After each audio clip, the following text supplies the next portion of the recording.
on, come on, come on.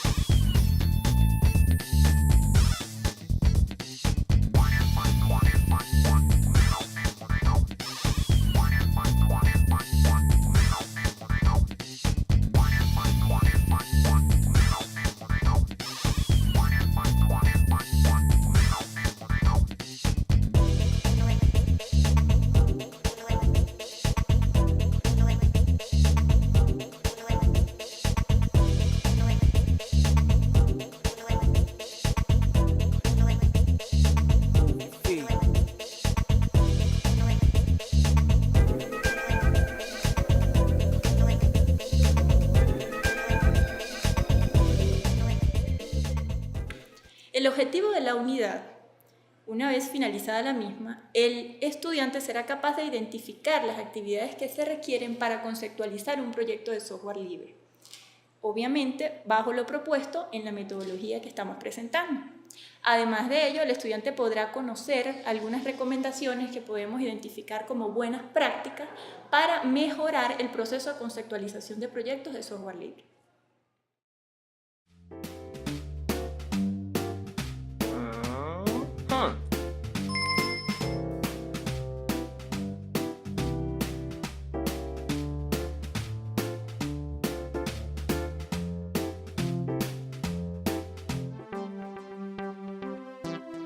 Vamos a explorar un poquito sobre el tema de la conceptualización de proyectos de software libre para ver cómo se aplica en el desarrollo de un proyecto de software libre.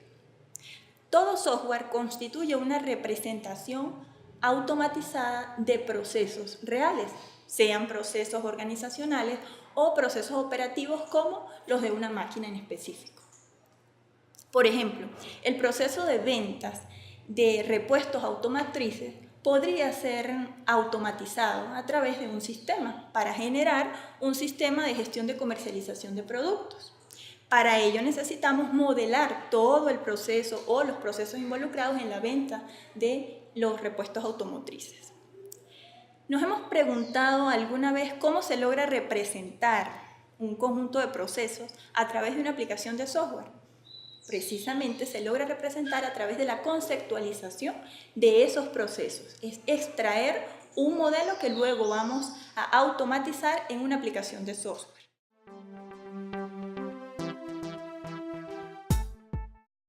El proceso de conceptualización de proyectos de software involucra un conjunto de actividades. La primera de ellas es la recopilación de la información básica necesaria para conocer el dominio de la aplicación de software. El dominio de la aplicación de software es precisamente los procesos que queremos automatizar en esta aplicación. Como segunda actividad tenemos la identificación de las funcionalidades que debe cumplir el software en función de esos procesos que queremos automatizar. La tercera actividad es una descripción general de lo que sería la arquitectura de software. Cuando me refiero a una descripción general, es una descripción somera que le permita al equipo de desarrollo y a todo aquel que quiera colaborar en el desarrollo de la aplicación entender los componentes que integran esta aplicación, cómo ellos interactúan. Por eso lo denominamos una arquitectura general, en vista de que en el último proceso que se plantea en la metodología, que es construcción de aplicaciones de software libre, tenemos de nuevo una actividad referida a arquitectura de software, pero allí ya vamos a ir especificando a mayor detalle la arquitectura general que vamos a proponer en este primer proceso. Como cuarta actividad tenemos la selección del lenguaje de programación. Quinta actividad, la selección de un entorno de desarrollo que facilite y agilice ese proceso de construcción del software. Y por último, la elaboración de la propuesta de desarrollo de software, que no es más que un documento en el que se integran toda la información que se ha generado en las actividades anteriores. Vamos entonces a ver cómo se realiza cada una de estas actividades. La primera actividad, recopilación de la información básica necesaria para conocer el dominio de la aplicación. ¿Qué es lo que se hace allí? Primeramente, identificar cuáles son los procesos que queremos automatizar, ¿sí? Además de ello, debemos identificar el equipo de desarrollo o, en su defecto, los analistas de sistemas que participen en el equipo de desarrollo deben identificar cuáles son las necesidades, cuáles son los problemas que tienen los usuarios que llevan a cabo esos procesos, digamos, en una situación real, sobre la operatividad de los mismos, ¿sí? Es decir, el sistema que vamos a desarrollar no solo debe reflejar la ejecución interna de los procesos, ¿sí? Sino que debe ayudar a los usuarios a solventar los problemas, ¿sí?, que se presenten en la ejecución de los mismos, porque el sistema lo que pretende precisamente es agilizar, ¿sí?, esa ejecución de los procesos. ¿Cómo realizamos esta recopilación de información? ¿Cómo el analista lo realiza?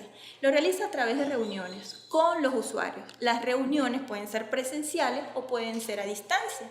Reuniones presenciales en las que puede estar todo el equipo de desarrollo o los analistas con los usuarios interesados. O reuniones a distancia a través de videoconferencias, ¿sí?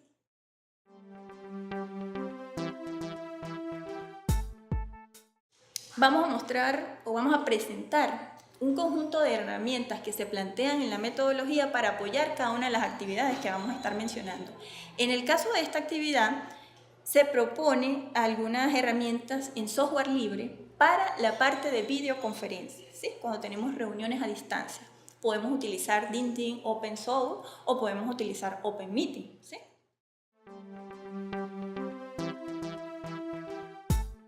Vamos a presentar ahora una serie de recomendaciones que, como les decía al principio, estas recomendaciones tienen que ver con buenas prácticas en relación a lo que se está haciendo. En este caso, buenas prácticas con relación a la recopilación de información sobre los procesos de interés. La primera buena práctica que se sugiere es que la información que se recopile en estas reuniones presenciales o a distancia debe estar referida específicamente a los objetivos de los procesos que queremos automatizar, a las reglas, las normas que regulan cada uno de estos procesos, a los actores que ejecutan los procesos, a los insumos, a las entradas y a las salidas de los procesos, ¿sí? Segunda recomendación. Información asociada a requerimientos no funcionales. Cuando hablamos sobre requerimientos no funcionales, ahí ya estamos pensando ya mucho más en términos de la aplicación. Es decir, debemos preguntarle a los usuarios de esa aplicación cuando esté desarrollada, por ejemplo, qué atributos de calidad desean que posea esa aplicación. Atributos de calidad referidos a características no funcionales como seguridad, ¿sí?, si se requiere control sobre la base de datos, acceso restringido a la base de datos, permisologías por tipo de usuarios, ¿sí?, claves, contraseña, niveles de contraseña. Ese tipo de requerimientos o de información sobre requerimientos no funcionales debemos comenzar a recopilarla en la primera reunión que se tenga con los usuarios de la aplicación.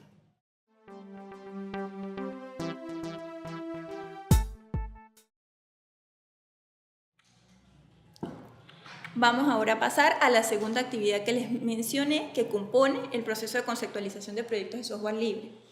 La segunda actividad es la identificación de las funcionalidades del software.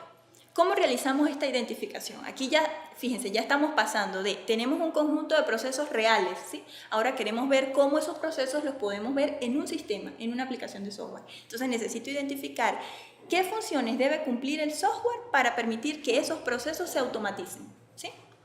Es básicamente lo que hacemos en esta etapa. Entonces, tenemos dos grandes actividades dentro de la identificación de funcionalidades. Primero, el modelado de los procesos que queremos automatizar y segundo, el modelado de casos de uso. En el modelado de los procesos utilizamos, según lo que proponemos en esta metodología, la técnica caja negra, ¿sí?, en la cual tenemos en un estilo de flecha. En el centro colocamos el nombre del proceso y a su alrededor colocamos lo que les había mencionado como recomendación, los objetivos que regulan el proceso, los actores que ejecutan el proceso, las salidas y las entradas de este proceso. Esto ya le permite al equipo de desarrollo ir vislumbrando lo que sería el proceso y cómo éste podrá ser en la aplicación de software.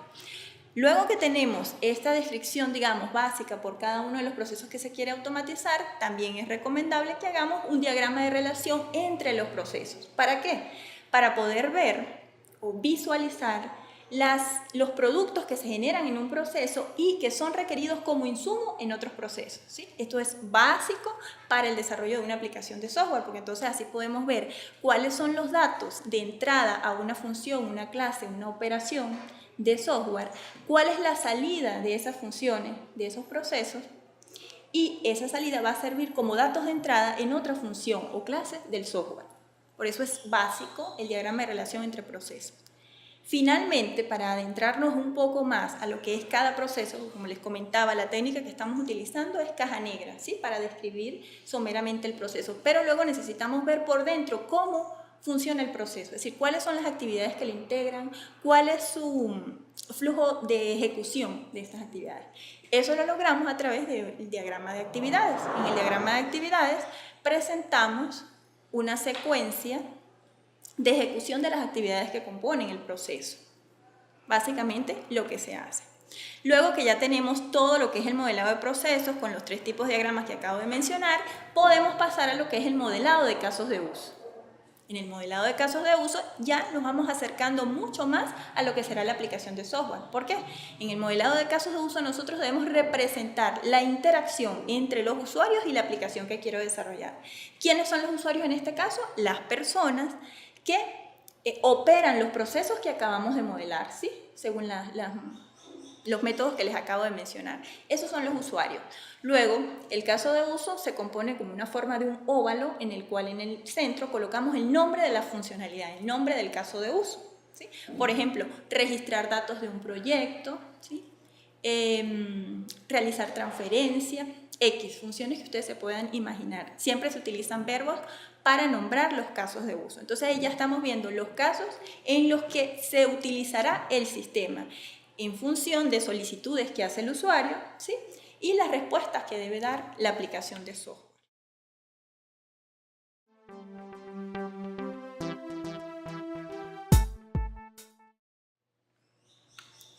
Vamos a comenzar a nombrar algunas de las herramientas que se plantean en la metodología para lo que es el modelado de procesos, ¿sí? Y el diagramación de los casos de uso. Para elaborar los diagramas de procesos y actividades estamos recomendando herramientas como DIA, IDEFO, Bonita, Umbrello, Case UML, Argo UML, Bow UML, todas aquellas otras herramientas que se puedan conseguir en el área de software libre, ¿sí? Para hacer este tipo de diagramas.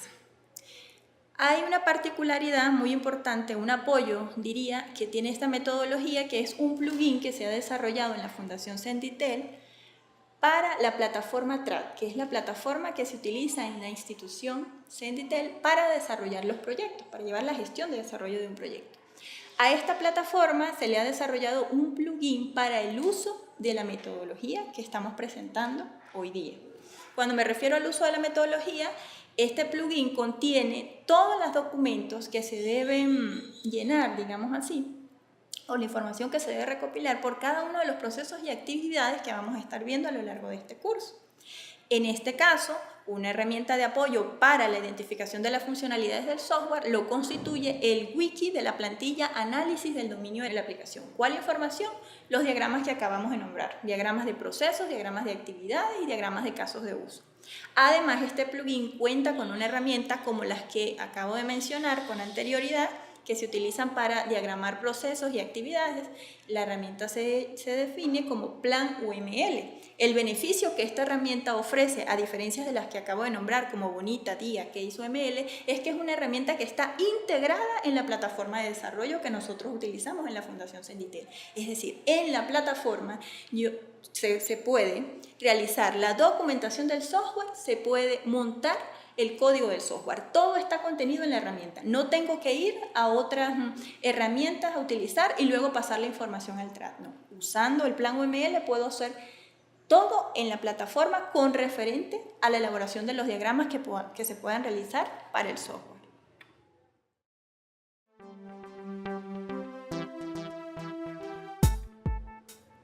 Vamos a presentar ahora una serie de recomendaciones, buenas prácticas, en lo que se refiere a la identificación de las funcionalidades del software.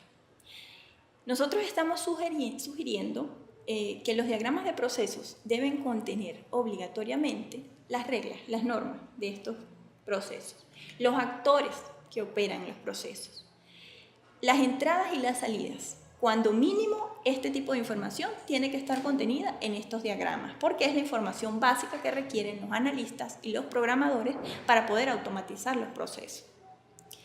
Como segunda buena práctica o recomendación, se puede plantear mejoras en los procesos que estamos modelando a partir de los flujos de actividades. ¿Qué queremos decir con esto?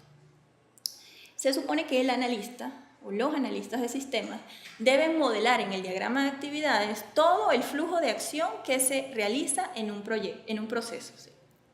Este flujo de acción debe representar lo que se hace en la situación real que se está modelando. Pero en muchos casos nos hemos percatado, en la mayoría, diríamos, que hay como ciertos cuellos de botella o actividades que están de más, ¿sí? Productos que creemos a juicio no deberían elaborarse dentro de cierto proceso.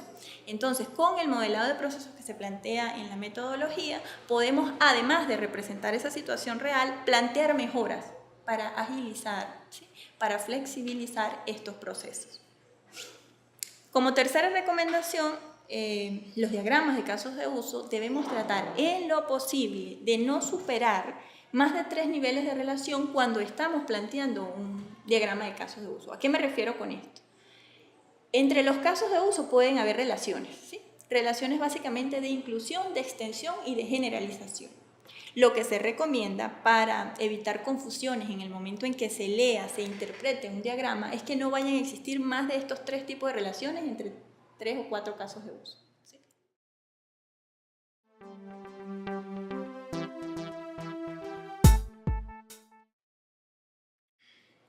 Pasamos ahora entonces a ver cómo se realiza la siguiente actividad que compone este proceso. Es descripción general de la arquitectura. En la descripción general de la arquitectura lo que queremos ver es cómo interactúan los componentes a nivel general de una aplicación de software. Es simplemente eso. Definir, bueno, voy a tener, por ejemplo, un cliente web, voy a tener un servidor web, voy a tener un servidor de aplicaciones, ese servidor de aplicaciones tendrá un gestor de base de datos que a su vez accede a una base de datos. Entonces, solamente quiero conocer en esta descripción general cuáles son los componentes para que me dé una idea completa de lo que sería la aplicación de software.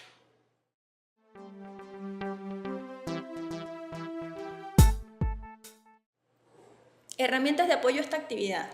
Básicamente, la plantilla arquitectura del software que está contenida en el plugin del TRAD de la metodología que les acabo de hablar.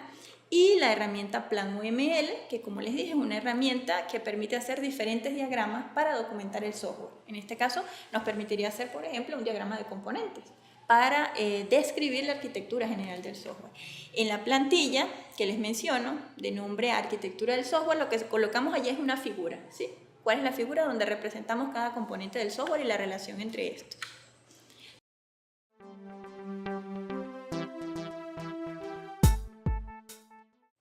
Recomendaciones para esta actividad.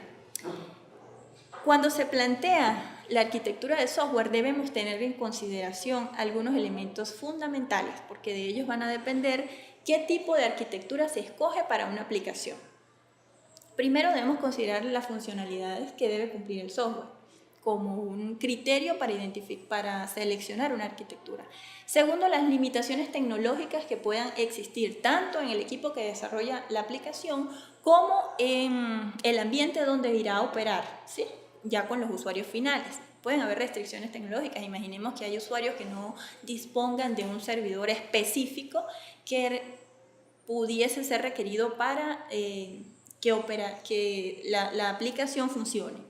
Si esos usuarios no dispusiesen de ese tipo de servidor, entonces tenemos que pensar, bueno, cuáles son sus limitaciones, qué servidor ustedes podrían adquirir. Según ese servidor que puedan adquirir, entonces nosotros plantearíamos un tipo de arquitectura. Otro de los criterios que es fundamental para definir la arquitectura de un software son los atributos de calidad que se asocian al software. Me refiero, pueden haber atributos de calidad que tengan que ver con los tiempos de respuesta del software. Para definir qué arquitectura o qué componentes necesito que me cubran los tiempos de respuesta que exige el usuario, es necesario identificar entre los usuarios que van a realizar la aplicación una serie de elementos que tenemos que identificarse. Entre ellos, como les comentaba, el tiempo de respuesta, seguridad en el software que requieran, si el software necesita ser mantenido, es decir, que tenga que estar constantemente actualizado, que se le puedan realizar mejoras. Ese es uno de los casos más interesantes. Los software, como sabemos, siempre necesitan mejoras. Pueden pasar un año funcionando y luego al siguiente año los usuarios pueden decidir, bueno, ya no me gusta tal funcionalidad, bueno, no tanto porque no me gusta, sino porque necesito agregar otro requisito específico a esa funcionalidad que me ofrece el sistema. En ese caso, los programadores, el equipo de desarrollo, tendrá que hacer las modificaciones necesarias. Si la arquitectura que se selecciona es muy rígida, muy cuadrada, no facilita realizar ese agregado, no sirve. Por tanto, debemos siempre tratar de trabajar con arquitecturas escalables, ¿sí? Y fácilmente modificables, es decir, que a futuro yo pueda agregar funcionalidades o eliminar funcionalidades que ya no son de utilidad para el usuario. Entonces hay que tener este elemento en mucha consideración al momento que planteamos una arquitectura. De hecho, podemos plantear varias arquitecturas de software y una vez que las tengamos, vamos a ir viendo los elementos que tenemos que considerar en cada una de ellas. Como segunda buena práctica, se debe contemplar, sobre todo para aplicaciones de gran envergadura, ¿sí? De gran escala, digamos aplicaciones, por ejemplo, para la industria petrolera venezolana, debemos contemplar el uso de patrones y estilos arquitectónicos. ¿Por qué? Bueno, precisamente porque estos patrones y estilos arquitectónicos se supone que ya llevan una serie de tiempo en que han sido mejorados y probados por muchos usuarios. Entonces eso da cierta rigurosidad, ¿sí? En esos patrones, en esas funciones de desarrollo, de código, y lo cual brinda un mayor nivel de calidad en la operabilidad del software.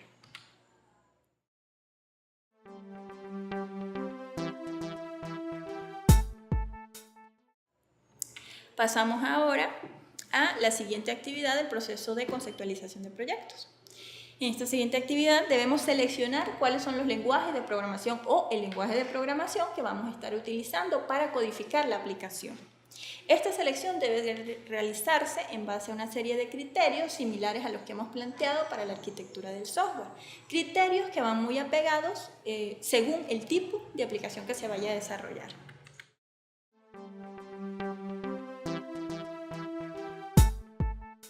Por ejemplo, como recomendación o buena práctica, entre los criterios debemos tener o considerar si el software requiere ser portable, si el software va a reutilizar código y si el software debe acceder a hardware, ¿sí? Porque, bueno, dependiendo de criterios como estos, se selecciona un lenguaje u otro. Si el software debe ser portable, es decir, debe poder operar en distintas distribuciones de software libre, por ejemplo, Debian, Ubuntu, Fedora, el lenguaje o los lenguajes de programación que se utilicen deben ser flexibles al momento de que se compile ese código en las diferentes distribuciones, ¿sí? Debe ser flexible y debe poder compilar para que no genere errores de instalación o de operabilidad el software en las diferentes distribuciones. Si estamos hablando de que la aplicación que vamos a desarrollar debe acceder a cierto hardware, entonces debemos utilizar lenguajes de programación de bajo nivel, por ejemplo, C++.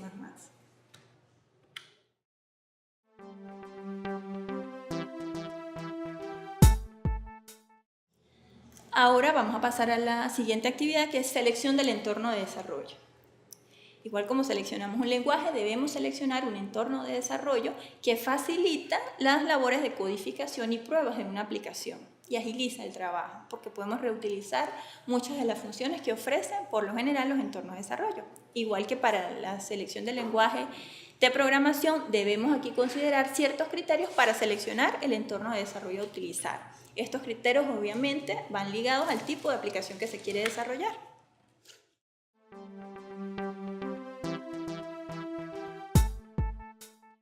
Vamos entonces a presentar ahora una serie de recomendaciones que deberíamos tener en cuenta al momento de seleccionar el entorno de desarrollo. Estamos considerando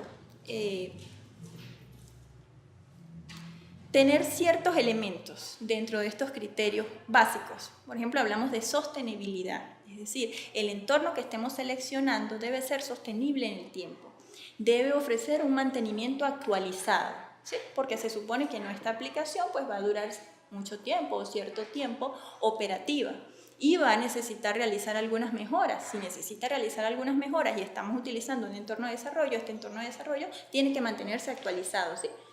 Para que pueda el software operar, o si no, quizás vamos a tener que cambiar posiblemente a otro entorno de desarrollo, otro lenguaje.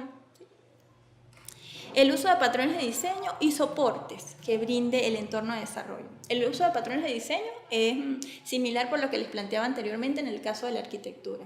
Siempre debemos utilizar en lo posible patrones y estilos arquitectónicos, ¿sí?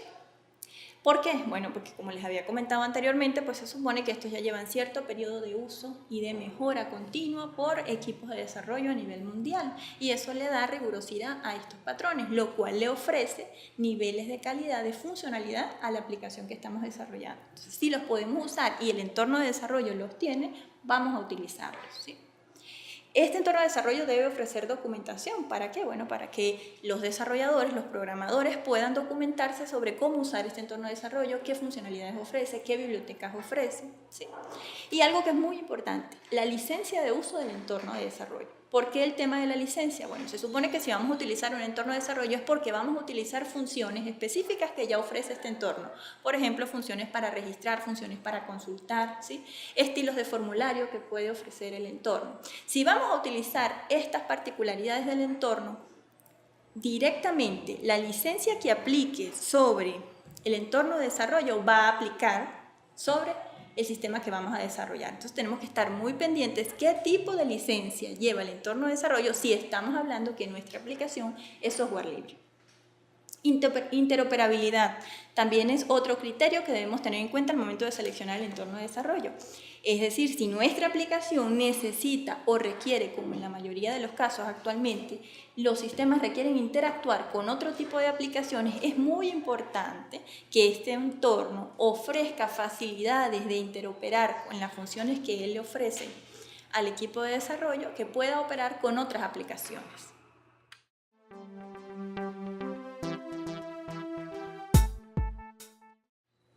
Pasamos ya a la última actividad que compone el proceso de conceptualización de proyectos de software libre, que es la elaboración de la propuesta de desarrollo.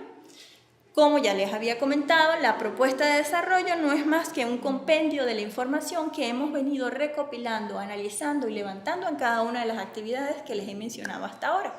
Entonces, ¿qué contiene la propuesta de desarrollo? Bueno, principalmente debe contener las necesidades y problemas que tengan los usuarios sobre los procesos que ellos llevan a cabo, procesos que se quieren automatizar en una aplicación de software. El equipo de desarrollo debe proponer una solución a estas necesidades y problemas particulares en términos de software, si fuese el caso. Se debe definir el alcance del software. El alcance del software no es más que los casos de uso que debe llevar a cabo el sistema para solventar las necesidades y los problemas que tenga el usuario. Debe indicar también la descripción general de la arquitectura, que ya estuvimos hablando. Se debe identificar, de ser posible, algunos potenciales actores que podrían colaborar con el equipo que va a desarrollar la aplicación en la construcción de la misma. Se debe identificar la metodología de desarrollo que se está utilizando, como esta que se les está presentando en el curso, pudiese ser si la llegan a utilizar. La plataforma de operación y de desarrollo, muy importante. La licencia del código y de documentación. Esto es básicamente la información que debe llevar la propuesta de desarrollo.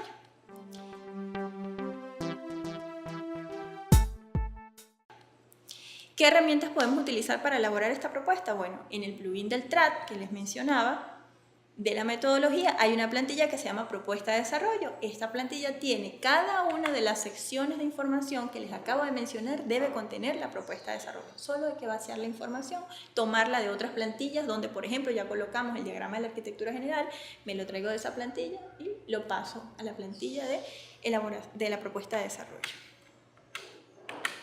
Eso es todo de este proceso.